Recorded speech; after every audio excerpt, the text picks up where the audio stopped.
Voilà, je vous rappelle que nous sommes en train d'étudier la vision des trompettes. Nous sommes dans cette section et je vais commencer donc par un très très bref résumé. Résumé, c'est beaucoup dire, c'est même pas un résumé, c'est juste la ligne dont j'ai besoin ce soir pour pouvoir reprendre immédiatement. Voilà, donc nous étudions les trompettes et nous avions vu comment les trompettes constituent la réponse à la vision des sceaux. Effectivement, nous avons pu établir un parallèle et la réponse est la réponse de Dieu. Et cette réponse se caractérise par un certain nombre d'actions que sans révélation, il n'est pas possible pour nous de comprendre. Cela n'arrive pas comme tel à la conscience. Il faut que la Bible révèle les actions de Dieu. Et quelque part, après les souffrances des sceaux, la grande tribulation révélée par les sceaux, nous avons un réconfort en sachant que Dieu n'est pas inactif, mais c'est un Dieu actif.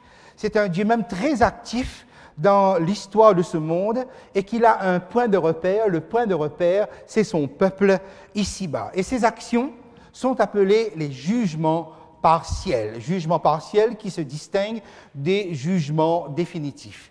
Donc, je vous invite à prendre votre feuille immédiatement puisque je l'ai mis ici. Les jugements de Dieu, voilà, pour comme rappel, mais j'insère ce soir un parallélisme avec les 7 fléaux, comme vous avez pu le voir. Lorsque nous parlons de jugement de Dieu, nous parlons du jugement partiel. Il y a la notion aussi du jugement définitif. Jugement partiel, nous les trouvons dans les trompettes. Partiel parce que Dieu épargne quelque part. Il frappe, mais il épargne quelque part. Et depuis l'ascension de Christ, ces jugements jusqu'au retour de Jésus s'exercent sur cette terre. Et les jugements définitifs, comme son nom l'indique, c'est un jugement où Dieu frappe quelque part d'une manière définitive, sans possibilité que ce soit épargné. Et ce qui est très intéressant, donc, lorsque nous étudions la structure de ce jugement partiel à travers les trompettes, nous voyons par exemple concernant le jugement partiel de la première trompette, c'est la terre, la deuxième trompette, c'est la mer qui est frappée, la troisième trompette, c'est des sources d'eau, la quatrième, les astres. Et lorsque nous allons dans Apocalypse chapitre 16, puisque le jugement définitif se trouve dans Apocalypse 16, les 7 fléaux, vous retrouvez la même structure, mais cette fois-ci, cela a un effet définitif parce que nous sommes dans le jugement définitif. On se rappelle que le jugement final a 3 phases. Très rapidement, vous pouvez me rappeler. Première phase, c'est l'instruction du jugement. La deuxième phase, c'est le verdict de ce jugement au retour de Jésus, et les fléaux viennent juste avant le verdict, entre le moment où Jésus a terminé son intercession, donc a terminé le temps de grâce, son intercession dans le sanctuaire céleste, et le moment où il revient, les 7 fléaux tombent sur la terre. Ça a un aspect définitif. Et la troisième phase du jugement final, l'exécution qui se situe après les 1000 ans, donc l'exécution finale. Voilà, cela nous permet de comprendre en fait comment, lorsque nous regardons la révélation des 7 trompettes et que nous le mettons en comparaison avec les 7 fléaux, nous pouvons comprendre que les jugements partiels de Dieu est un avertissement en rapport avec les jugements définitifs.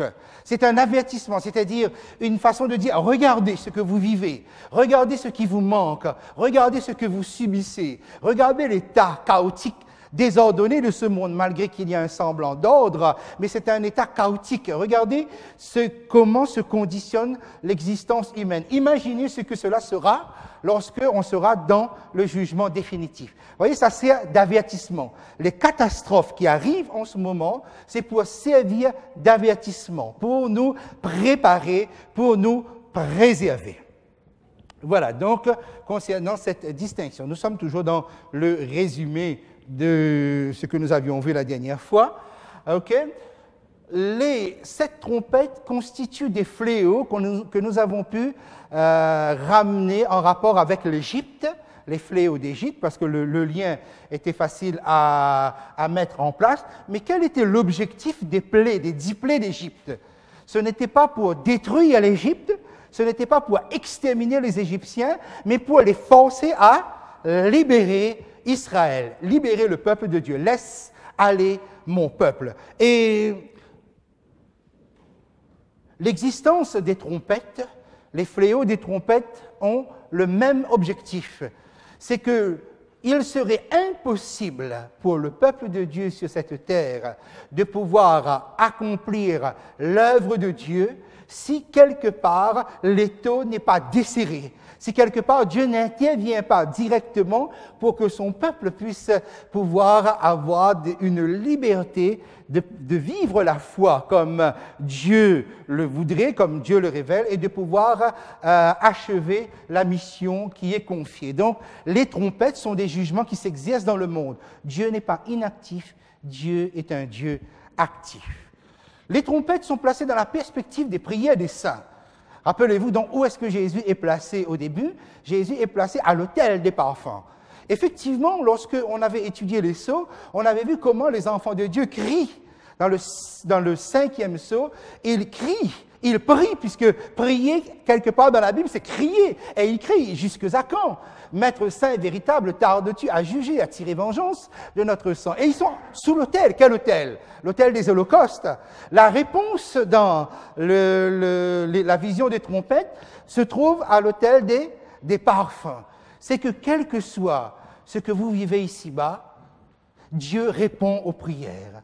Dieu exauce les prières. Dieu dépasse nos prières. Et ainsi donc, dans ce monde malmené, chaotique, c'est un monde où les enfants de Dieu reçoivent un soulagement, une délivrance ou des guérisons ou de tout ce que nous pourrions mettre comme terme, comme qualificatif ici. Okay? Ensuite, dans les trompettes, Dieu a un jugement. Il rejette l'institution chrétienne officielle qui prétend représenter Dieu. Lorsque nous avions étudié les 7 églises, les 7 sceaux, nous avions vu comment donc il y a usurpation au niveau de la rédemption, comme il y a eu usurpation au niveau de la création. Et le monde, quelque part, le monde entier subit, le monde entier se trouve être empoisonné par ces usurpations. Et il y a une Église, effectivement, qui reprend la forme, qui reprend les mots, qui reprend la structure du christianisme biblique, mais qui finalement en a fini par faire un mélange. Nous avons vu, donc, c'était l'Église romaine. Et le jugement de cette Église, le jugement partiel de cette Église avait aussi commencé depuis même le Moyen-Âge. Lorsque, par exemple, à l'Église de Thyatire, en plein Moyen-Âge, Dieu dit, voici, je vais jeter cette Église, cette femme Jézabel, je vais la jeter sur un lit de douleur et les autres avec, tous ceux qui le suivent et s'enrichissent de par ses actions. Ensuite, nous avions vu aussi la source. Ce sont des puissances démoniaques qui viennent et qui empoisonnent les sources de vérité biblique. Autrement dit, donc, le monde, malheureusement, n'est pas alimenté par des vérités de Dieu, comme cela aurait pu se faire, mais de par cette institution chrétienne officielle qui s'est accaparée, il y a eu véritablement usurpation, et nous voyons bien pourquoi il ne faut pas tant attaquer les hommes, mais plutôt le système qui est en place et que le diable lui-même dirige, puisque c'est le diable qui tire les ficelles, c'est lui qui est à la source de cela. Mais l'Église fidèle, l'Église fidèle se trouve être obscurcie, se trouve être cachée avec des vérités essentielles qu'elle porte.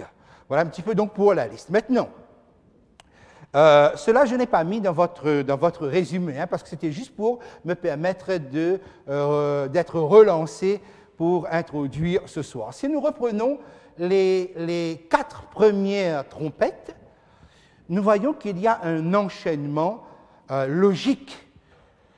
Okay? Par exemple, nous parlons de jugement de Dieu sur cette terre. La première trompette, c'est le tiers de la terre qui est brûlé. La deuxième trompette, c'est une montagne qui est embrasée et qu'on jette dans la mer et qui va ensanglanter la mer. Lorsque nous sommes dans la définition des symboles, nous nous rappelons que la terre est un élément favorable, un instrument au départ qui est un instrument favorable dans la main de Dieu. Pareil pour la montagne de Sion, la montagne sainte de l'Éternel, etc. Tout cela désigne des instruments qui, au départ, sont au service de Dieu. Prenons même, par exemple, lorsque nous regardons la troisième trompette. On nous parle d'une étoile tombée du ciel. Qui est cette étoile qui est tombée du ciel? On a fait le rapprochement avec Ésaïe 14, vous vous rappelez? Qui est cette étoile du matin, pratiquement, hein? Donc, dans la traduction de Jérusalem, c'est Satan lui-même. Et vous remarquez qu'au départ, Satan, qui ne s'appelait pas Satan, est un instrument au service de Dieu. Vous êtes là donc, quand vous regardez la première trompette, la deuxième et la troisième, vous avez des éléments qui, au départ, sont au service de Dieu, mais qui finissent par se détourner de Dieu, comme l'étoile qui est tombée du ciel et qui va empoisonner toutes les sources, toute la nourriture spirituelle. Donc voilà pourquoi, quand on parle, le jugement de Dieu à travers les trompettes tombe sur ceux qui se sont détournés de lui.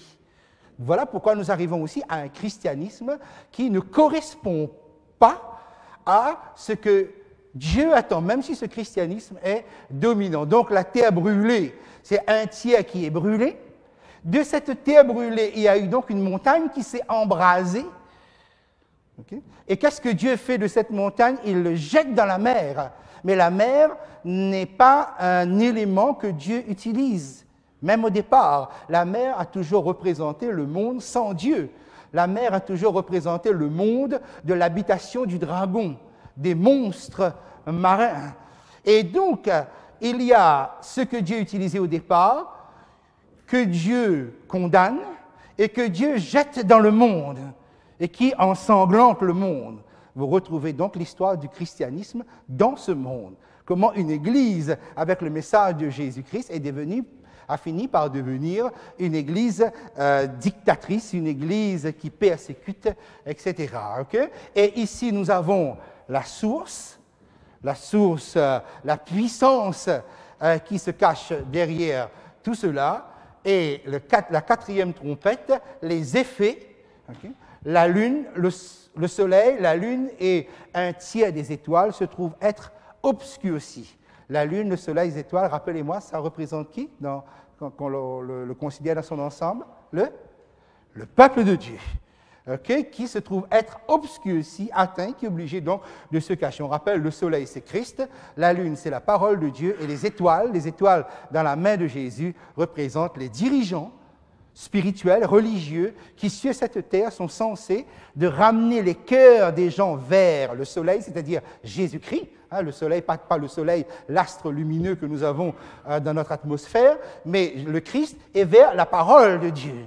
Et vous voyez donc comment le christianisme a complètement échoué dans cette mission, dans cette tâche. Voilà pour le résumé dans son ensemble. Lorsque maintenant nous prenons notre étude de ce soir, je vous invite donc à prendre Apocalypse chapitre 8, le verset 13. Vous avez donc une introduction spéciale pour les 3 dernières trompettes. Ça se trouve au verset 13. Il y a une coupure, exactement comme pour les églises et pour les sceaux, il y a un changement lorsqu'on passe au 5e. Okay? Vous l'avez sous les yeux. Alors, donc, on nous dit, « Je regardai et j'entendis un aigle qui volait au milieu du ciel, disant d'une voix forte, « Malheur, malheur, malheur aux habitants de la terre à cause des autres sons de la trompette des 3 anges qui vont sonner. » Voilà l'introduction des 3 dernières trompettes, et l'aigle qui représente la divinité, donc sonne lui-même cet avertissement, et en parlant de 3 malheurs dans le message qui vient, dans les 3 messages qui viennent. Regardez bien le verset que vous avez ici. Et je souligne exprès en rouge là où je voudrais attirer votre attention. Vous avez donc un aigle qui vole par le milieu du ciel, disant d'une voix forte aux habitants de la terre, et il parle des trompettes que 3 anges vont sonner. il est évident que nous avons ici un parallèle à établir avec le cœur du livre de l'Apocalypse, car cette structure a été placée là par l'Esprit de Dieu pour attirer notre attention sur quelque chose, justement. Ok, quoi? Bien, je vous invite à le prendre avec moi et nous allons considérer un instant 3 sections du livre de l'Apocalypse où nous avons affaire à 3 puissances. Chapitre 14, les versets se trouvent dessus, se trouvent aussi sur votre feuille ici, hein, donc le tableau qui se trouve à droite. Verset 6.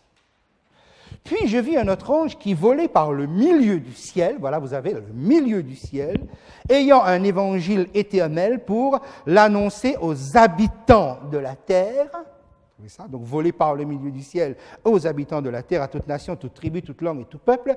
Il disait d'une voix forte, vous trouvez cette expression, et après vous avez donc le message du premier ange, verset 8, le message du second ange, et le verset 9, le message du troisième ange. Vous avez là donc une structure qui s'apparente ici, hein, vous avez bien vu. Alors je lis quand même le message du premier ange, verset 7, il disait d'une voix forte, « Craignez Dieu et donnez-lui gloire, car l'heure de son jugement est venue, et adorez celui qui a fait le ciel, la terre, la mer et les sources d'eau. » Voyez bien comment nous mettons la structure en parallèle. Hein. Nous avons pris cette habitude ici qui vous montre combien le livre de l'Apocalypse est un livre bien coordonné, bien planifié.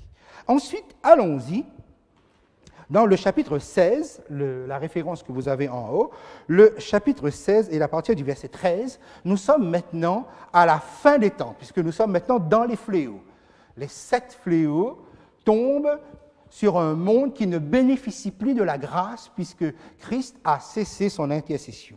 Verset 13. « Et je vis sortir de la bouche du dragon, de la bouche de la bête et de la bouche du faux prophète, 3 esprits impurs semblables à des grunes. » Okay, donc, nous avons ici ce qu'on appelle la Trinité satanique.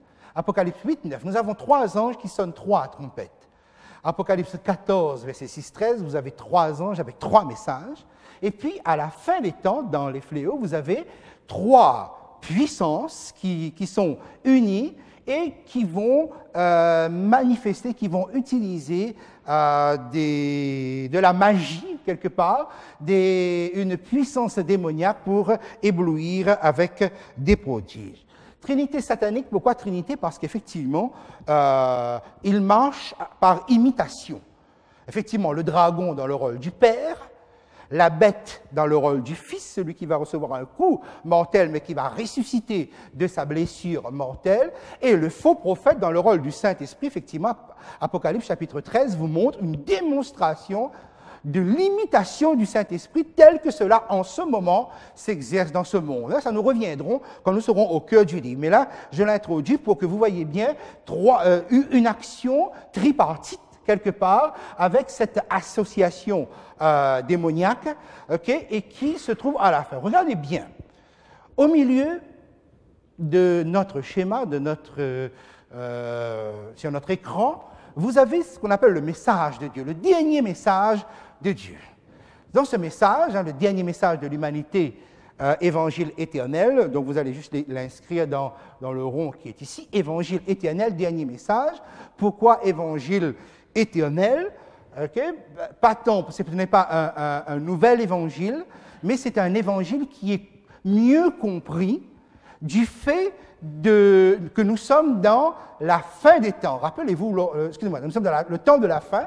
Rappelez-vous, lorsque nous avions vu dans le livre de Daniel, comment dans le temps de la fin, le livre scellé et décellé, et la connaissance de Dieu, la connaissance des choses de Dieu, la connaissance prophétique augmente.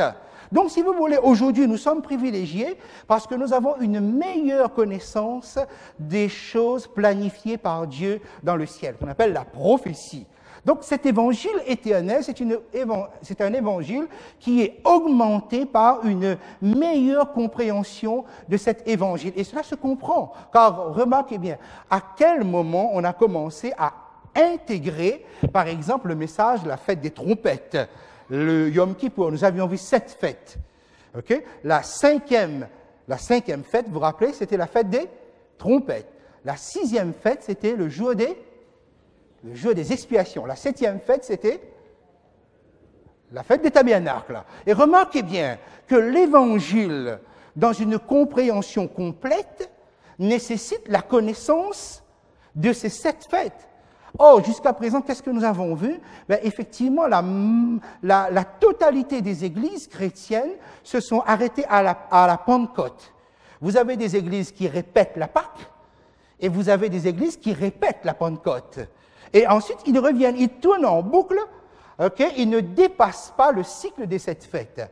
Le peuple de Dieu, à la fin, donc qui nous concerne, va devoir être capable de rendre cet évangile complet, non pas dans la révélation, puisque l'évangile est complet depuis 2000 ans de cela, okay? Mais la compréhension est éclairée. C'est-à-dire, nous sommes en mesure de poursuivre la compréhension du plan de Dieu. Dans ce sens, on appelle l'évangile éternel. C'est le message de Dieu. Mais remarquez bien comment ce message, dans le livre de l'Apocalypse, est encadré par un système d'opposition. Okay? Je commence exprès avec Apocalypse 16 parce que c'est une opposition qui se construit sur imiter les actions de Dieu comme imiter la nature de Dieu. Il ne s'agit pas seulement d'essayer reproduire les actions de Dieu, il s'agit carrément de reproduire la nature divine dans le comportement, dans les paroles, dans les décisions, dans les jugements, etc. Autrement dit, remarquez bien okay, que l'évangile éternel, la proclamation de ce message, va être prise en sandwich quelque part entre 2 oppositions. Une opposition qui est religieuse, parce qu'ils vont imiter les actions de Dieu et Dieu. Et une opposition qui est différente, qui se situe davantage dans nier Dieu, dans la négation de Dieu, dans le fait de ne pas reconnaître que Dieu existe. Et cela va donner un certain nombre d'idéologies, de doctrines, d'élaboration d'une moralité sans Dieu. Hier soir, j'entendais encore le ministre de l'Éducation parler. Il faut que dans les écoles, on puisse insérer la morale laïque. On aura beaucoup à dire justement sur ce qu'on appelle la morale laïque. Une morale sans Dieu. Une morale laïque, c'est une morale sans Dieu. Qu'est-ce que c'est exactement? Bon, on aura l'occasion d'en revenir. Mais vous voyez bien que, quelque part, bien qu'on bénéficie d'une certaine liberté, mais le message que vous avez entre les mains à travers le livre de l'Apocalypse est contré. Okay, par 2 oppositions différentes, mais qui sont néanmoins des oppositions. Et pour comprendre cela, il nous faut aller un instant pour comprendre ces 2 oppositions qui s'affrontent, qui sont en conflit sur la terre. Okay, aller un moment dans le livre de Daniel, au chapitre 11, pour saisir cet aspect de ces conflits et comment le peuple de Dieu se retrouve au milieu de cela. Daniel chapitre 11, je vous invite à le prendre avec moi. Daniel 11, le verset 40, c'est ce que j'avais mis ici, le verset 40 à 45. Le verset 40, qu'est-ce que nous lisons dans le verset 40? Au temps de la fin. Au temps de la fin. Donc nous sommes au temps de la fin. Et il faut savoir, si je reviens un moment ici, okay, l'évangile éternel qui est déjà commencé avec le temps de la fin est contré par une puissance non pas religieuse actuellement, puisque vous bénéficiez d'une liberté, okay, d'une apparence de liberté, mais actuellement est contré par une opposition qui se situe ici, justement. Alors, comment la prophétie avait prévu cela? Verset 40, au temps de la fin, le roi du Midi, c'est-à-dire du sud, le Midi c'est le sud, se heurtera contre lui, et le roi du septentrion, contre lui c'est le roi du septentrion, c'est du nord, donc Midi, quand vous dites le Midi de la France, vous parlez du sud de la France, okay, et le roi du septentrion, c'est-à-dire le nord, fondra sur lui comme une tempête avec des chars et des cavaliers, et avec de nombreux navires, il s'avancera dans les terres, se répandra comme un torrent et débordera. Qu'est-ce que nous avons ici? Nous avons ici, on nous parle, au temps de la fin, il y a un conflit. Le conflit est entre qui et qui? entre le roi du Sud et le roi du Nord. Et le peuple de Dieu est touché dans ce temps de la fin, parce que verset 41, on nous parle qu'il entrera dans le plus beau des pays et plusieurs succomberont. Ça veut dire donc, dans ce conflit entre le Nord et le Sud, le roi du Nord et le roi du Sud, des fidèles de Dieu vont succomber, vont tomber dans la tentation, vont aussi suivre le mouvement. Mais je continue, je ne m'attarde pas. Verset 42, il étendra, on parle toujours du roi du Midi, bien sûr, excusez-moi, du roi du Nord, bien sûr, il étendra sa main sur divers pays et le pays d'Égypte n'échappera point. Et là, nous commençons à entrer dans la fin des temps, dans la prophétie de Daniel. Pour comprendre cette histoire du roi du Nord et du roi du Sud, il faut aller un instant dans la géographie d'Israël. Vous avez ici Israël, l'ancien pays de Canaan. Il y avait deux puissances qui prenaient Israël en sandwich, justement, qui le coinçaient. C'était des oppositions, des puissances différentes. Ce que Israël considérait comme le roi du Nord ou comme l'opposition du Nord, comme la calamité du Nord, était la Babylone. Babylone, vous le trouvez ici, parce que Babylone arrivait par le Nord. Vous voyez l'Euphrate ici. D'ailleurs, c'est le trajet d'Abraham qui quitte Ur-Chaldée pour aller en Canaan. Et ils arrivent par le Nord. Le roi du Nord, dans le langage biblique, c'est Babylone. Et lorsque vous regardez la géographie d'Israël, en bas, vous avez l'Égypte qui était une autre puissance. L'Égypte arrivait par, vous avez ici en mauve, par le sud. L'Égypte est donc le roi du Sud. On nous parle du temps de la fin, nous sommes dans un langage symbolique. Donc le Nord, le roi du Nord, Babylone, représente une puissance, laquelle aujourd'hui, et le Sud ou l'Égypte représente une autre puissance différente, laquelle aujourd'hui. Essayons de comprendre cela dans les limites même de la parole de Dieu. Ce texte, nous l'avions vu la fois passée, mais pas le verset 4. Lorsque Dieu donne l'oracle à Ésaïe, il lui dit « Tu prononceras ce chant sur le roi de Babylone et tu diras ». Nous sommes Ésaïe 14, verset 4. Mais en fait, Dieu va attaquer à la véritable puissance qui se cachait derrière Babylone. Pourquoi? Parce que Babylone avait les mêmes prétentions que la puissance démoniaque qui était derrière lui, ou derrière elle. Okay? Et c'est pourquoi on a, au verset 12, la dénonciation des prétentions de Satan à travers Babylone. Verset 12. Te voilà tombé du ciel, astre brillant, vous rappelez, au Lucifer, traduit comme tel, étoile du matin ou autre, fils de l'aurore, tu es abattu à terre, toi le vainqueur des nations.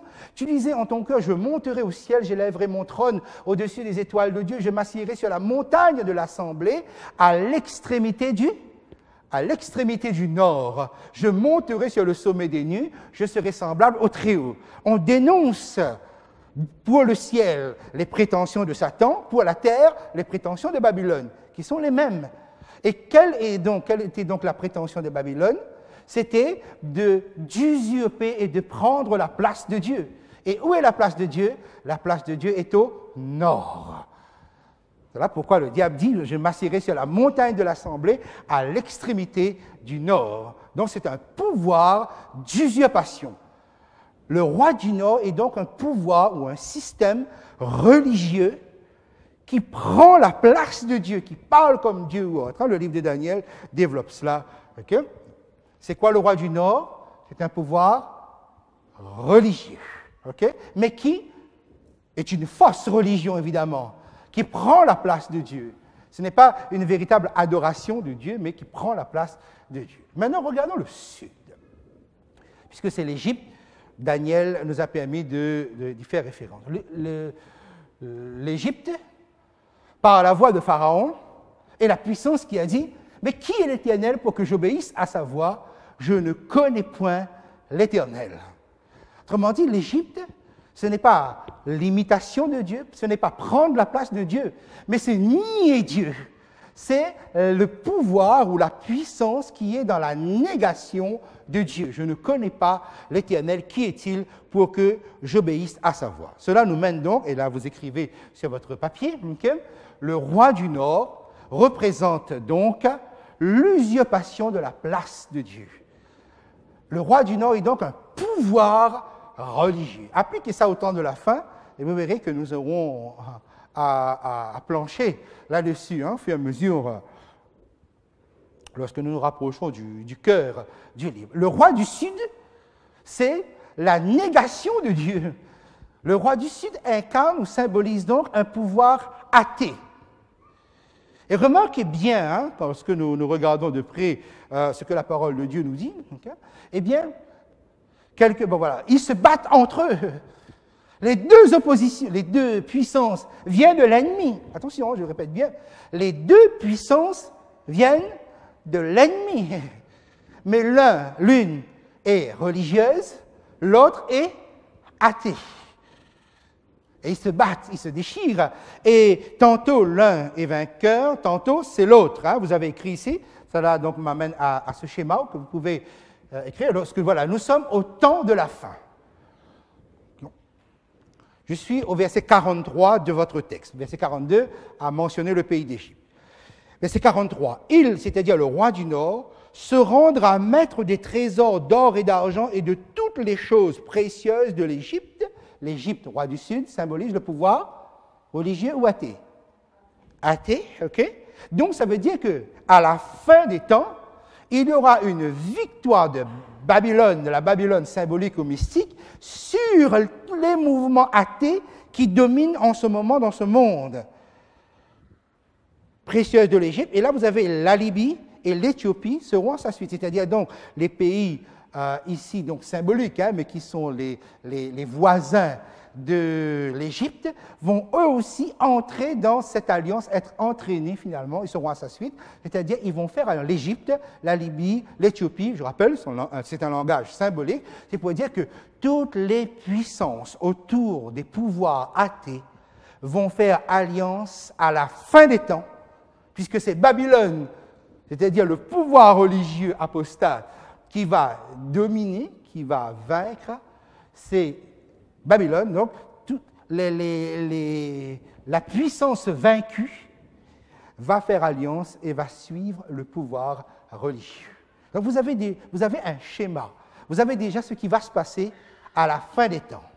D'accord? C'est ce qui explique pourquoi, bien tout à l'heure, lorsque on avait vu dans les 7 fléaux, les 7 fléaux de l'Apocalypse, hein, chapitre 16, vous avez comment la trinité satanique, dans une dernière séduction, va essayer de séduire finalement, de séduire toutes les dernières nations restantes. Essayez donc de comprendre. Vous avez vu, ils ont le texte mentionné, 3 esprits impurs semblables à des grenouilles. Pourquoi des grenouilles? Vous êtes demandé pourquoi des grenouilles?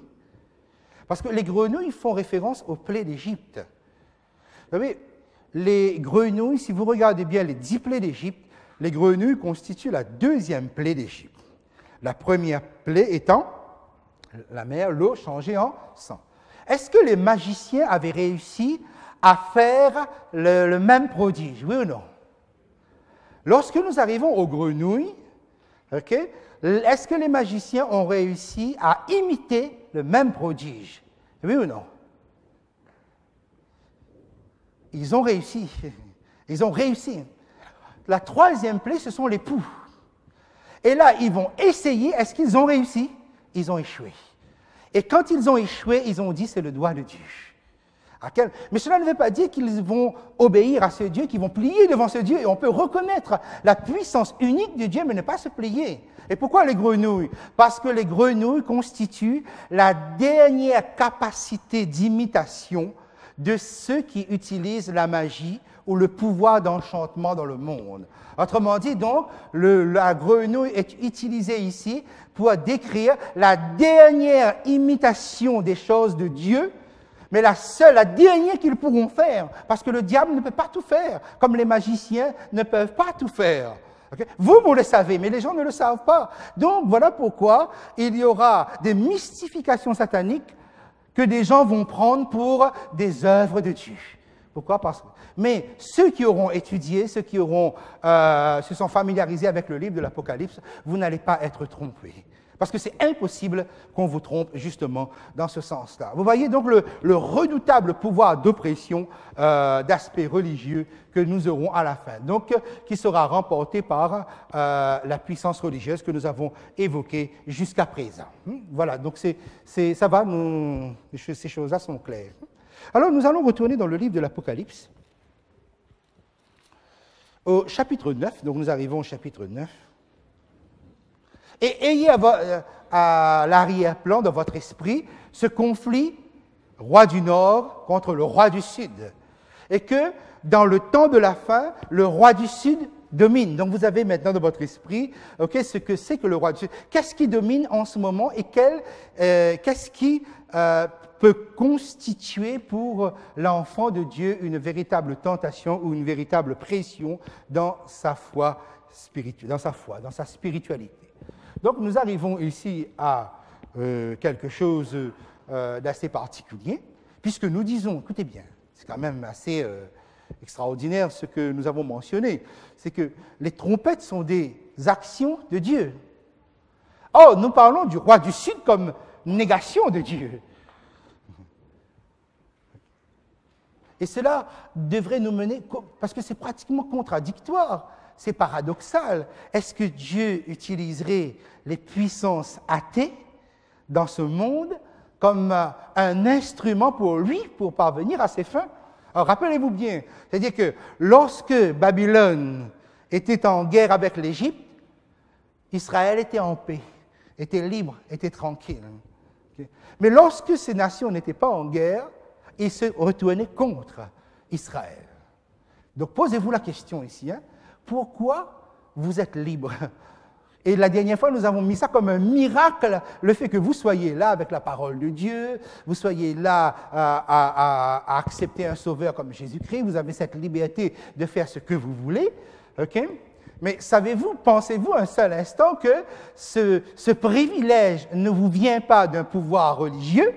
Cette liberté dont vous êtes bénéficiaire, ce n'est pas une religion qui a mis ça. Bien au contraire, tout au long des siècles du Moyen-Âge, la religion a opprimé, a aliéné, a emprisonné, a persécuté, a empêché la lecture de la Bible. Paradoxalement, mes amis, si vous êtes libre, c'est du fait d'un pouvoir athée. C'est la Déclaration des droits de l'homme. Et la Déclaration des droits de l'homme, même s'il parle de l'être suprême, c'est quoi? C'est la libération de l'homme de toutes choses d'en haut. Si vous êtes libre, c'est grâce à un pouvoir. Je dis grâce, c'est une manière de parler. Donc, essayez de bien suivre la main de Dieu dans l'histoire de ce monde, parce que Dieu peut utiliser tous les paradoxes pour que l'évangile éternel soit prêché, car il aurait été impossible que l'évangile éternel soit prêché si Dieu n'envoie pas un jugement contre un pouvoir oppresseur qui vous permet de bénéficier de cette liberté. Mais comme je vous ai dit la dernière fois, cela ressort du miracle, ce n'est pas un bénéfice que nous aurons à long terme. Pourquoi? Parce que le pouvoir oppresseur religieux n'a pas changé. Donc, nous sommes au verset 1er du chapitre 9, avec la 5e trompette. On nous parle d'une étoile qui était tombée du ciel. OK? Remarquez, à la 3e trompette, l'étoile est en train de tomber. Il voit l'étoile tomber. À la 5e trompette, l'étoile est tombée. C'est la même nature, la même puissance. Il s'agit de l'adversaire de Dieu, il s'agit du diable. On nous dit donc que la clé, verset 1er, la clé du puits de l'abîme lui fut donnée. Avoir la clé, c'est avoir, et là il faut donc écrire, c'est posséder un plein pouvoir, c'est le pouvoir de la royauté, comme Christ au chapitre 3, verset 7 de l'Apocalypse. Celui qui détient les clés de David, celui s'il ouvre, personne ne peut fermer. S'il ferme, personne ne peut. C'est véritablement un pouvoir extraordinaire d'avoir la clé. Satan n'a pas la clé, il n'a pas ce pouvoir. Mais on va lui autoriser l'usage de ce pouvoir. Pas plus que Satan a le droit de régner sur un territoire qui ne lui appartient pas. Mais on va l'autoriser à. Okay? C'est une forme de délégation. Okay? Et essayez de penser que nous sommes dans la 5e section, jusqu'au 4, le pouvoir religieux a dominé, mais voilà, le pouvoir religieux va recevoir un coup. De quelle manière? Regardez comment le diable, qui connaît les prophéties bibliques, accepte de relever les défis, même que Dieu met sur cette terre. Parce que le diable est sur le point de perdre un pouvoir, le pouvoir religieux. Il a presque tout intérêt à bénéficier d'un autre pouvoir, ce qui sera un pouvoir contraire à la religion. C'est ce qu'on nous arrivons ici. Okay? Puis de l'abîme lui fut donné. Le puits de l'abîme, dans la parole de Dieu, l'abîme, okay, ce que nous retrouvons dans Genèse chapitre 1er, verset 2, Job 41, verset 23, c'est l'océan, c'est la mer. Okay, la mer qui couvre l'ensemble de l'étendue. Lorsque nous regardons de près les mots, théum en hébreu et abyssos en grec, dans Genèse chapitre 1er, verset 2, quand on parle du théum ou de l'abîme, c'est l'état de la terre avant l'intervention créatrice de Dieu.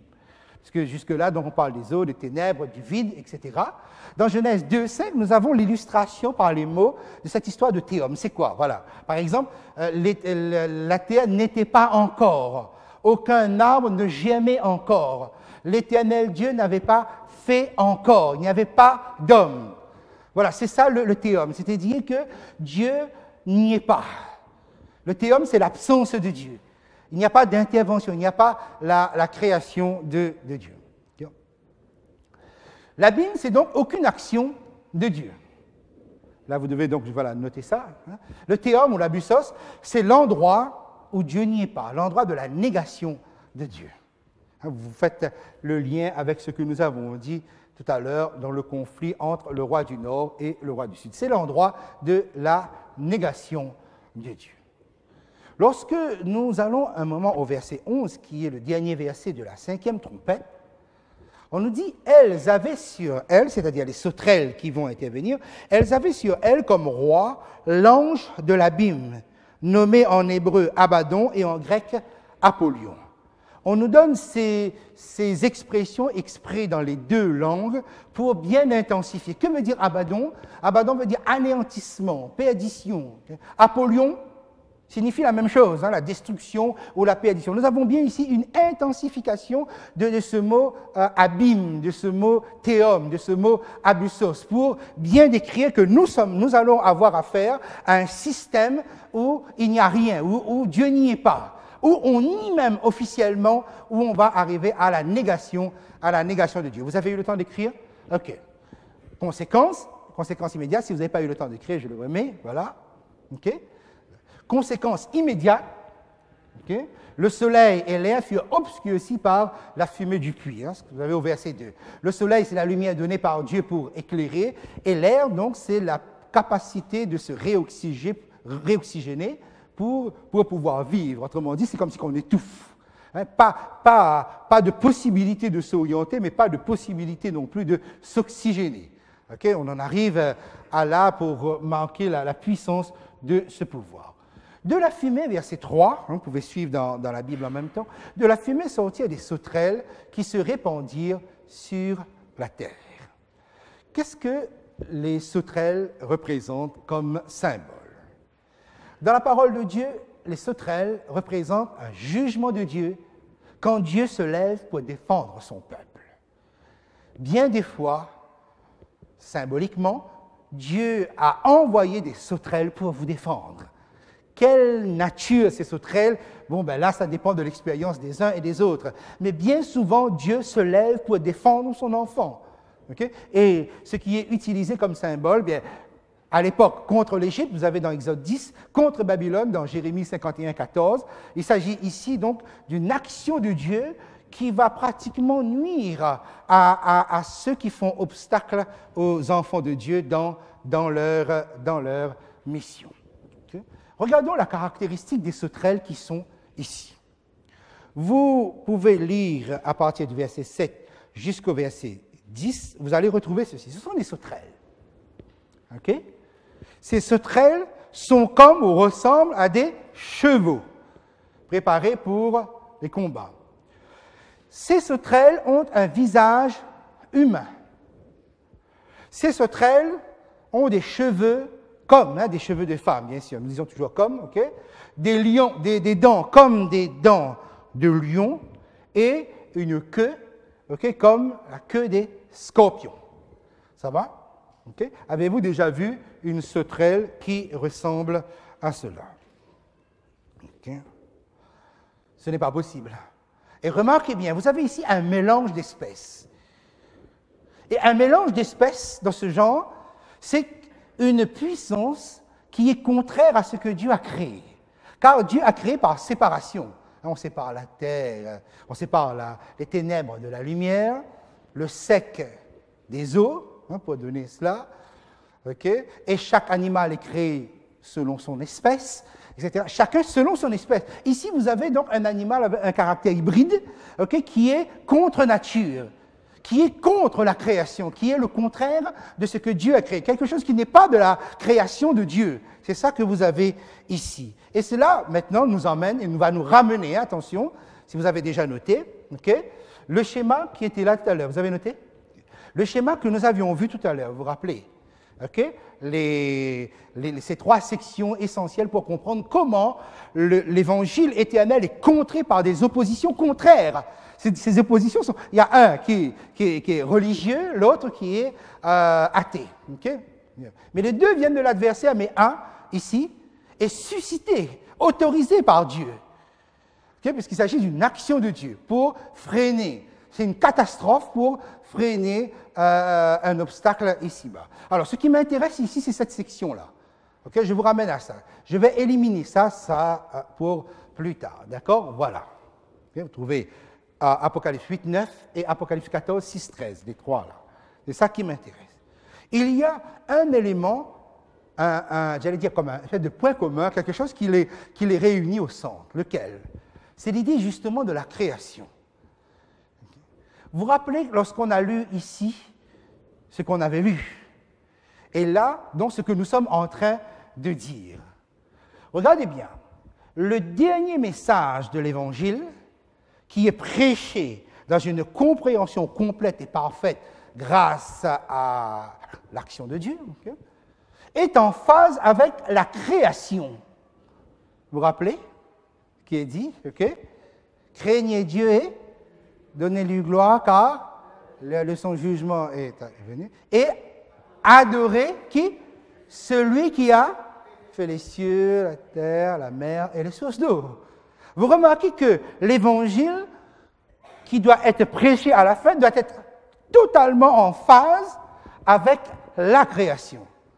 Et regardez le pouvoir qui est là, parce que ce sont des pouvoirs qui se contrent, c'est-à-dire la négation de Dieu, les pouvoirs athées vont contrer, par moquerie ou par persécution, qu'importe, okay, le message de l'évangile éternel. Cette opposition se fait justement par contraire à la création. Okay.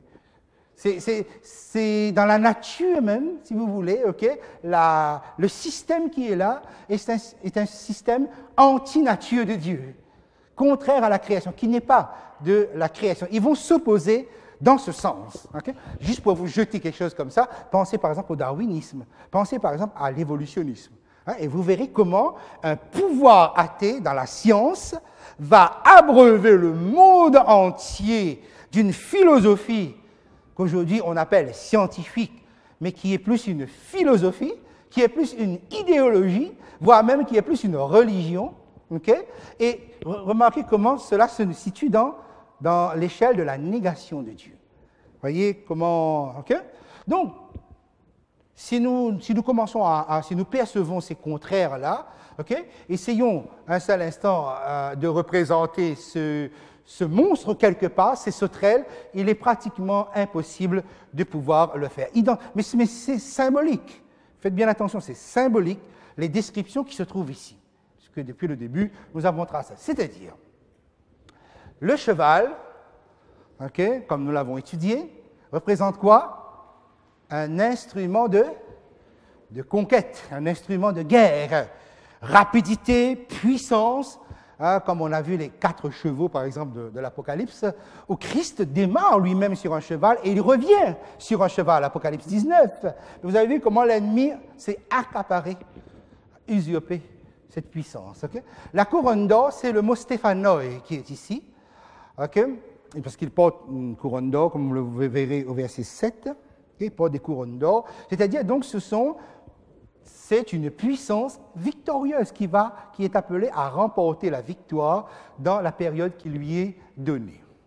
Le visage humain, c'est l'intelligence, symbole de l'intelligence humaine. Okay? L'intelligence vient d'en bas. C'est l'homme qui produit, c'est l'homme qui cherche, c'est l'homme qui réfléchit, qui se dit comment je peux construire. Et remarquez bien, hein, nous bénéficions des bons côtés de l'affaire. Parce que les droits de l'homme, c'est quoi? C'est reconnaître que tous les hommes sont égaux. Et c'est quoi le système religieux qui a dominé dans le monde? C'est non, tous les hommes ne sont pas égaux. Il y a la noblesse et le clergé en haut, et les autres sont en bas. Okay? Donc c'est ça la Révolution française, c'est ça la réaction construite sur l'athéisme, justement. Okay? Et c'est malheureux quelque part, vous voyez? Pourquoi Dieu pleure dans son cœur? Parce qu'au fond, ce que Dieu n'est pas parvenu à faire. Quand je dis Dieu n'est pas parvenu, parce que la liberté est donnée aux hommes, la décision, le pouvoir de décision est donné aux hommes, ce qui n'a pas été fait, qui aurait dû être fait par Jésus-Christ, si les étoiles avaient orienté les hommes vers le soleil et la lune, okay, eh bien Dieu va atteindre le même objectif en passant par un pouvoir athée, puisque la religion domine tout, a tout accaparé. Vous voyez la contradiction? Mais c'est cela. Okay? L'étude de la prophétie nous permet de comprendre comment Dieu ne lâche jamais un objectif. Okay? Il atteindra son objectif. Okay?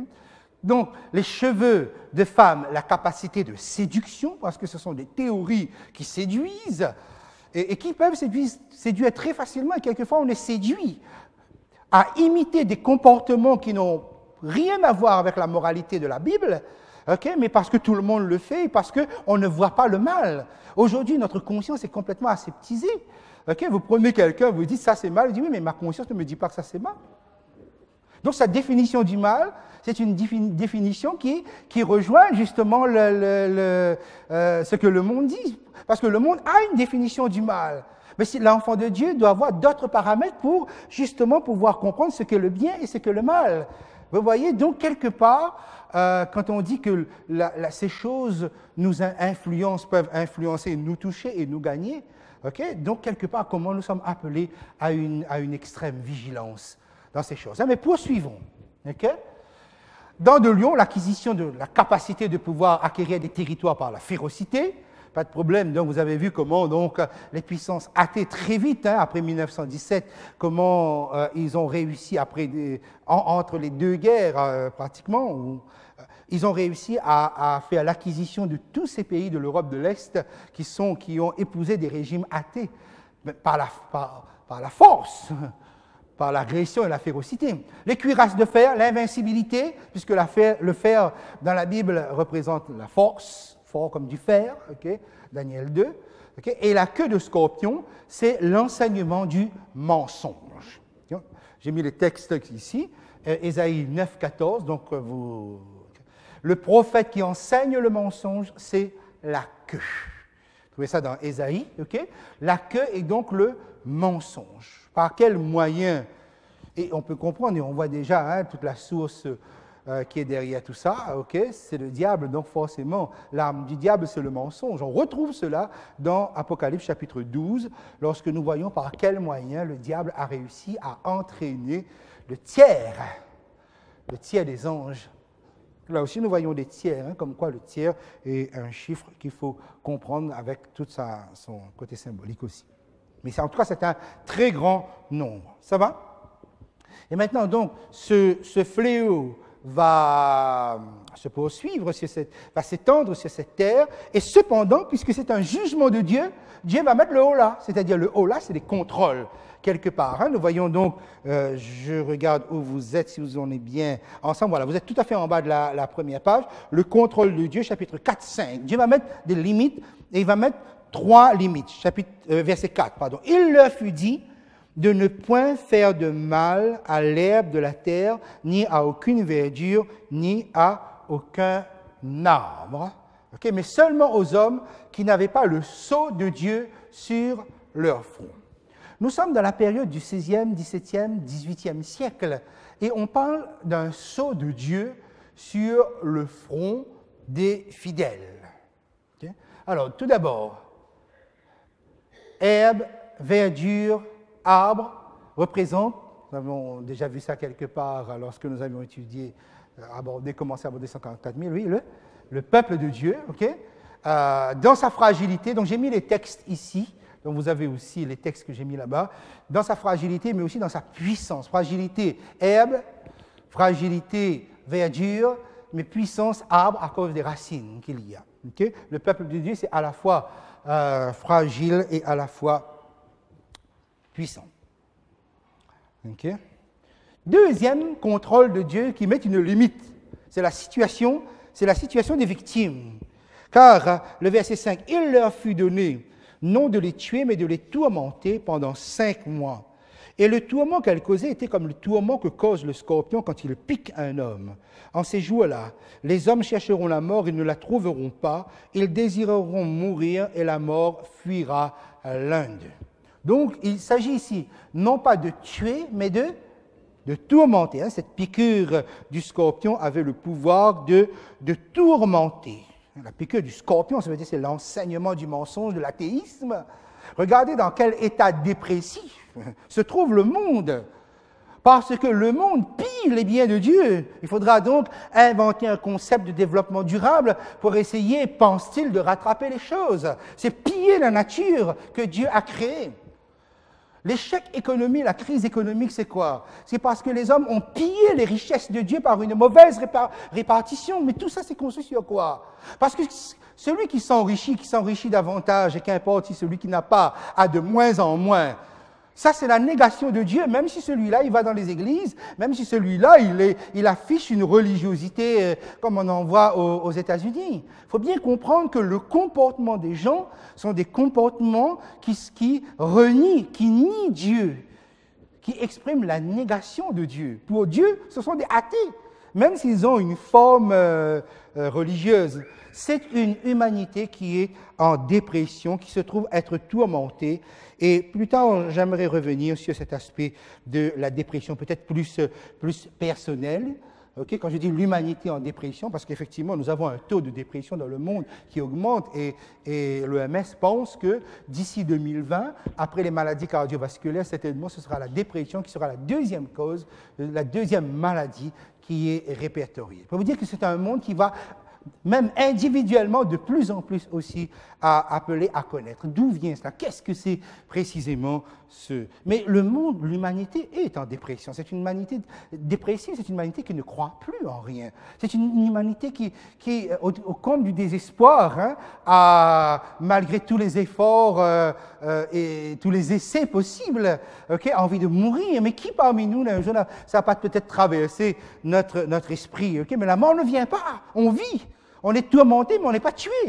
Parce que le système de ce monde, c'est ça. C'est tourmenté, mais ne pas tué, ne pas achevé, quelque part. Vous voyez? Donc, Dieu ici veille. Troisième contrôle de Dieu, la limite 3, va se situer dans la durée. Et là, donc, vous allez retrouver, non de les tuer, mais de les tourmenter pendant 5 mois. C'est dans leur cœur qu'était le pouvoir de faire du mal aux hommes pendant 5 mois. Pendant 5 mois, ça veut dire donc 150 jours. 5 mois, c'est le cycle de vie d'une sauterelle. Mais 5 mois ou 150 jours, c'est aussi la durée du déluge. Et c'est intéressant de voir lorsque vous regarderez ces textes Genèse 7, 24 et 8, 3, vous constaterez combien donc c'est à 2 reprises, vous retrouvez mentionné 150 jours, qui équivaut à 5 mois, puisque les mois étaient des mois de 30 jours. Maintenant, lorsque nous allons dans l'application historique. Dans l'application historique, il faut comprendre, si je prends l'oracle aussi, c'est ceci. OK. OK, dit Dieu, vous m'avez rejeté. Okay. Voilà un système qui utilise le nom de Dieu, mais un système qui est pratiquement sans Dieu. C'est Babylone, okay, l'étoile qui est tombée, qui a contaminé. Et remarquez ici, le pouvoir athée va se mettre en place. Mais le pouvoir athée n'est pas encore en place. Nous sommes en train de travailler sur la mise en place d'un pouvoir athée. Nous avons déjà anticipé un certain nombre de conséquences. Mais voilà un monde qui est religieux, qui suit un christianisme, c'est-à-dire une montagne embrasée qui a été jetée dans la mer et qui contamine le monde entier, puisque ça contamine Dieu va alors, dans son jugement, mettre le monde à l'épreuve de ses propres vérités. C'est-à-dire que Dieu va prendre le monde même, les hommes comme témoins, et allons voir un peu les vérités qui se trouvent dans ce système religieux-là. Okay? Donc, comment on arrive au pouvoir athée, comment on arrive à la dominance athéiste, il va falloir que les choses soient remises en question. Et cela va commencer à partir du XVIe siècle. À partir du XVIe siècle, il faut savoir qu'il y aura un mouvement de réaction contre l'Église qui se disait Dieu sur la terre, mais qui persécutait, qui opprimait, qui massacrait, qui sabrait, qui dépouillait, qui spoliait, etc. Okay? Et les gens ont commencé à réfléchir. Okay?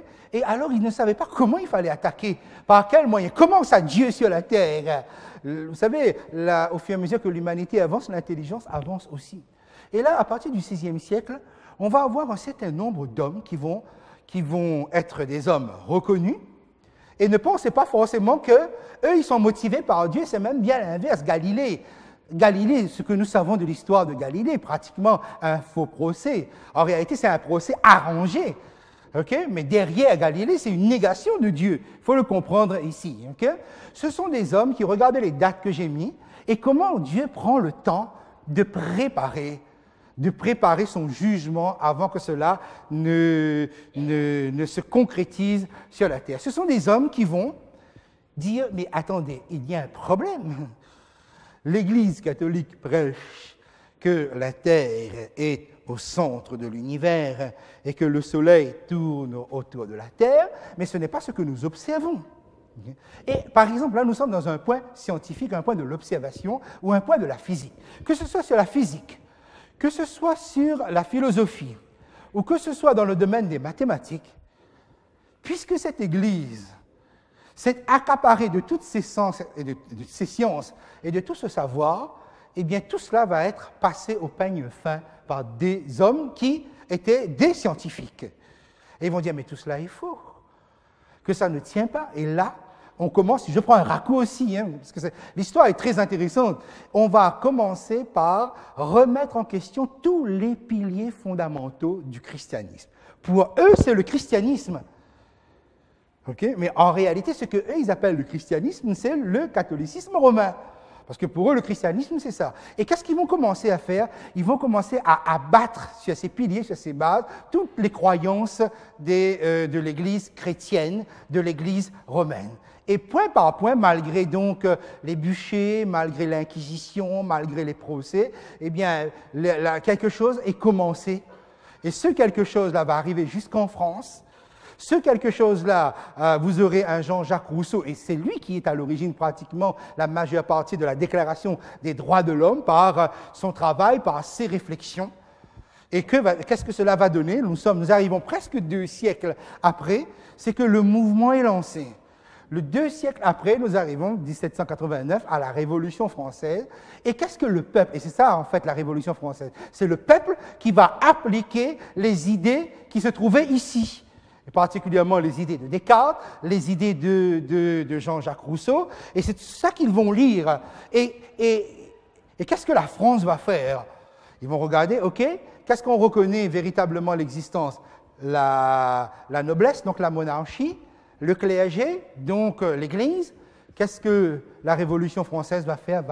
Il va abattre ces deux, il va couper pratiquement, faire sauter la tête de ces deux pouvoirs, okay, pour mettre la République. Donc les idées sont lancées. Les autres nations européennes qui sont là et qui voient ça, et eux, ils s'inquiètent quelque part, ils s'angoissent, ils veulent défendre la monarchie. Mais l'affaire est lancée, plus tard arrive Napoléon. Et Napoléon va faire quoi? Napoléon va répondre, va pousser les idées de la Révolution. Je vous rappelle que les idées de la Révolution viennent d'une contestation de la religion et de la monarchie pour mettre en place la République. Et c'est là que et il faut comprendre comment, de progrès en progrès, les uns et les autres observent. Et nous allons arriver à 1798, où, effectivement, donc, le général Bonaparte fait arrêter le pape puis 6. Et il faut savoir comment ça s'est fait. Une fois, donc j'ai eu l'occasion de vous mentionner, de parler de cela, c'est que les soldats français étaient devant le palais pontifical. Et quand ils ont entré, ils ont pillé le palais pontifical. Ils ont mis tout ce système-là plat à zéro. Et jusqu'à aujourd'hui, en France, il y a encore des trésors qui appartiennent au Vatican et qui n'ont pas été restitués. Je peux vous dire dans quel état ce pape qui est âgé va supplier le général Berthier de le laisser mourir tranquille dans son palais et comment l'autre va dire non, il n'est pas question, on meurt partout et il va mourir là-bas à Valence. C'est le premier coup qui est porté, mais l'Italie observe, l'Italie regarde. Et le deuxième coup qui sera porté, c'est la révolution, italienne, où en 1870, ils vont achever le travail commencé. Il faut savoir donc que l'Italie était coupée en deux par ce qu'on appelle les États pontificaux que vous voyez ici, avec Rome là. Le pape donc pouvait vivre des impôts et tirer une subsistance quand même assez conséquente. Toutes les richesses de l'Église chrétienne officielle venaient de là. Eh bien, en 1870, un autre coup va achever et la puissance religieuse sera abattue en 1870 avec la réunification de l'Italie et le pape va perdre les États pontificaux, donc perdre une source de puissance et perdre par là même une puissance. Vous voyez comment donc on arrive à... Là, c'est la victoire du roi du Sud sur le roi du Nord. Donc ce n'est pas Pie VI qui est le roi du Nord, mais c'est le système qui est en place et qui a dominé jusqu'à présent. Eh bien, vous voyez comment les choses se mettent en place et comment Dieu travaille.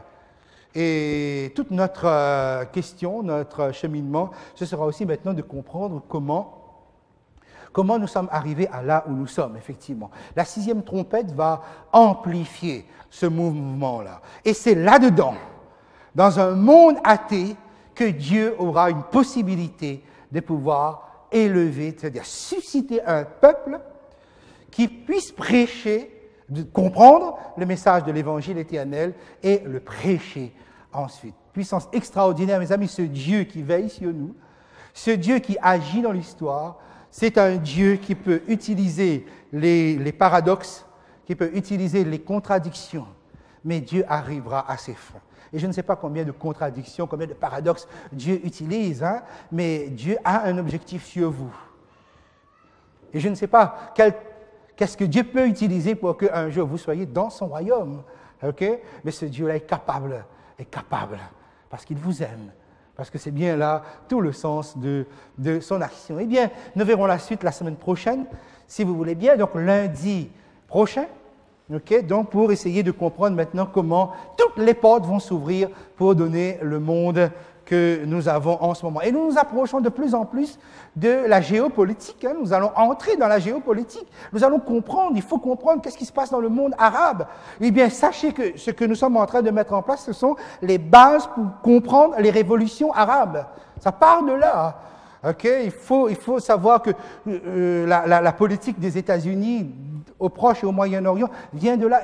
Et tout cela nous est donné selon une compréhension, une sagesse du Seigneur, car il est bon de comprendre comment, dans le temps actuel, à travers l'actualité, Dieu est en train d'agir. Et je peux vous dire, Dieu agit.